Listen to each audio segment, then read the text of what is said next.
Nah, teman-teman, kali ini kita akan membahas tentang proses pembuatan kebijakan publik. Proses analisis kebijakan adalah serangkaian aktivitas intelektual yang dilakukan di dalam proses kegiatan yang pada dasarnya bersifat politis. Aktivitas politis tersebut dijelaskan sebagai proses pembuatan kebijakan. Divisualisasikan sebagai rangkaian tahap yang saling bergantung yang diatur menurut urutan waktu seperti penyusunan agenda, formulasi kebijakan, adopsi kebijakan, implementasi kebijakan, dan penilaian kebijakan.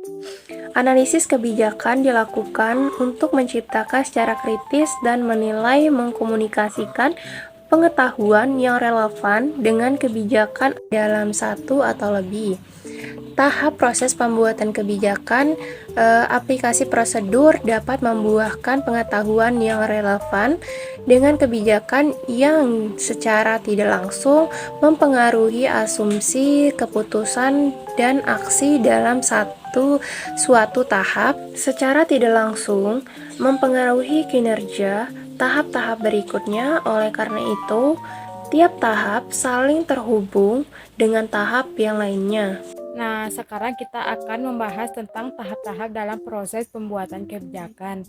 Gimana fase-fase merupakan tahap-tahap dari proses pembuatan kebijakan tersebut. Karakteristik merupakan apa yang dilakukan fase-fase tersebut, dan ilustrasi merupakan contoh dilakukan ketika pada saat tahap tersebut, di mana memiliki fase penyusunan agenda, formulasi kebijakan, adopsi kebijakan, implementasi kebijakan, dan pengembalian kebijakan.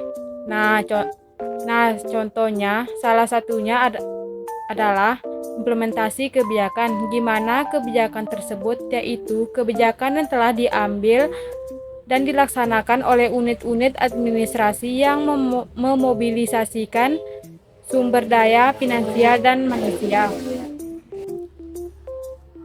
Nah, contohnya bagaimana kota mengangkat pegawai untuk mendukung peraturan baru tentang penarikan pajak kepada rumah sakit yang tidak memiliki status pengecualian pajak, di mana unit-unit administrasi merupakan bagian keuangan kota, sumber daya manusia merupakan pegawai dan sumber daya.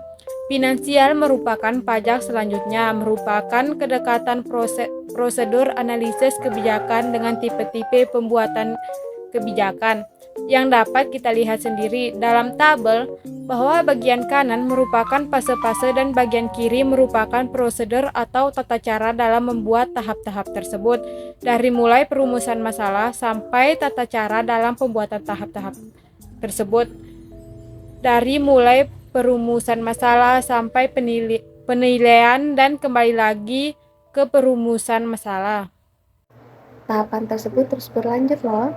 Diawali dengan perumusan masalah.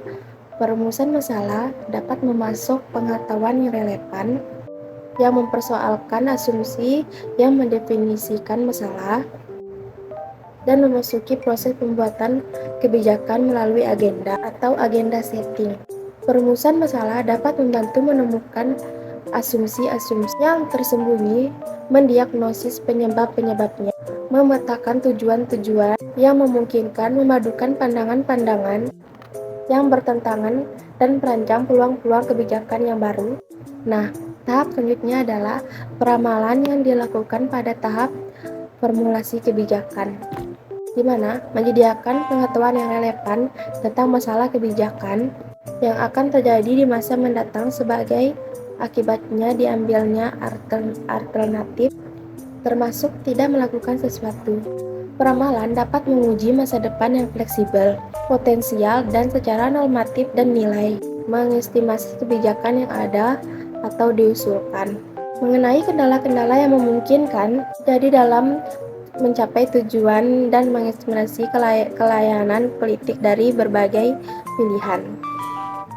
Selanjutnya, tahap selanjutnya merupakan rekomendasi yang ada pada tahap adopsi kebijakan. Rekomendasi membuahkan pengetahuan yang relevan dengan kebijakan tentang manfaat atau biaya dari berbagai alternatif yang akibatnya di masa mendatang telah diestimasikan melalui peramalan.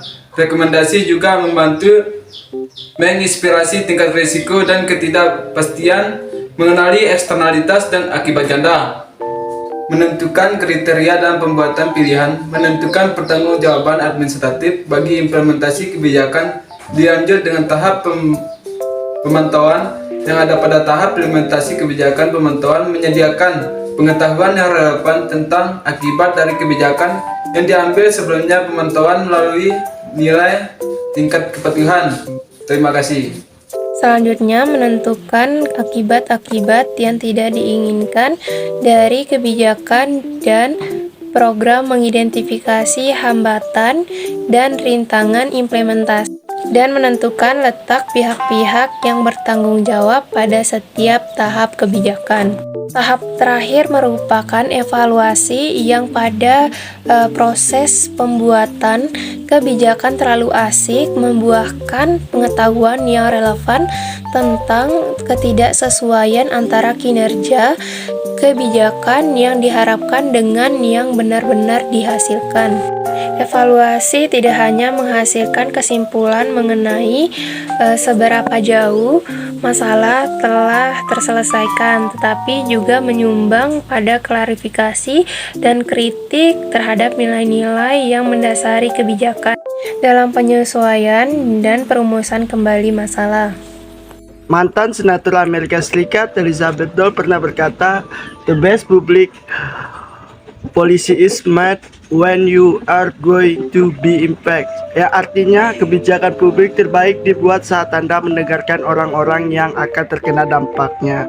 Maksudnya peran pemerintah sebagai fasilitator dan pembuatan kebijakan, serta peran masyarakat sebagai aspirator dan objek yang terkena dampaknya harus saling terhubung agar kebijakan publik dapat berhasil dicapai. Mungkin hanya itu saja yang kami sampaikan. Mohon maaf bila ada kesalahan. Wassalamualaikum warahmatullahi wabarakatuh.